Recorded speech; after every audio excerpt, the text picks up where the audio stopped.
देशर प्रथम उप प्रधानमंत्री गृहमंत्री सरदार वल्लभ भाई पटेल 150तम जयंती पालन करने भारत सरकार आग्रह प्रकाश करिसंती। संघीय व्यवस्था रे राज्य सरकार माननकु मध्य भारत सरकार प्रेरणा देइचंती। आसंता अक्टोबर 31 तारिख दिन सरदार वल्लभ भाई पटेल 150तम जयंती हम।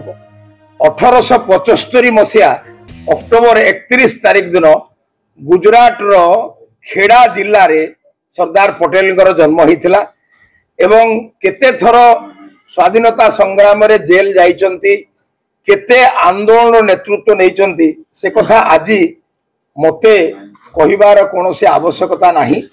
सारा देश जानिछि जे सरदार पटेल देशर स्वाधीनता रे तांकर त्याग केते थिला एवं विशेष करी महात्मा गांधी और जवाहरलाल नेहरू एवं से समयर अन्यान्य समस्त नेतृमंडली सहित सुसंपर्क थिबा सरदार पटेल सबुठारु बड़ अभियान थिला गरजात राज्य माननकु इंडियन यूनियन रे भारत संघ रे अंतर्भुक्त करिबा एवं सेतिरे से सफल होइथिले।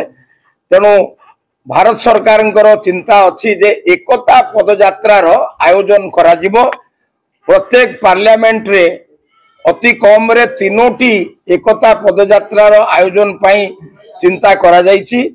ढेंकानाल जिल्ला रे ये पदयात्रा नवेम्बर 10 रु नवेम्बर 25 भितर हबो। पार्लियामेंट रे 3टी जिल्ला रे 2टी कामाख्यानगर रे गोटिए एवं ढेंकानाल रे गोटिए 2टी पदयात्रा हबो जोथरे कि समाजर सबु संगठन जेते गण संगठन अच्छी दलमत निर्विशेष रे सामाजिक संगठन समस्ते एथिरे शामिल हेबे।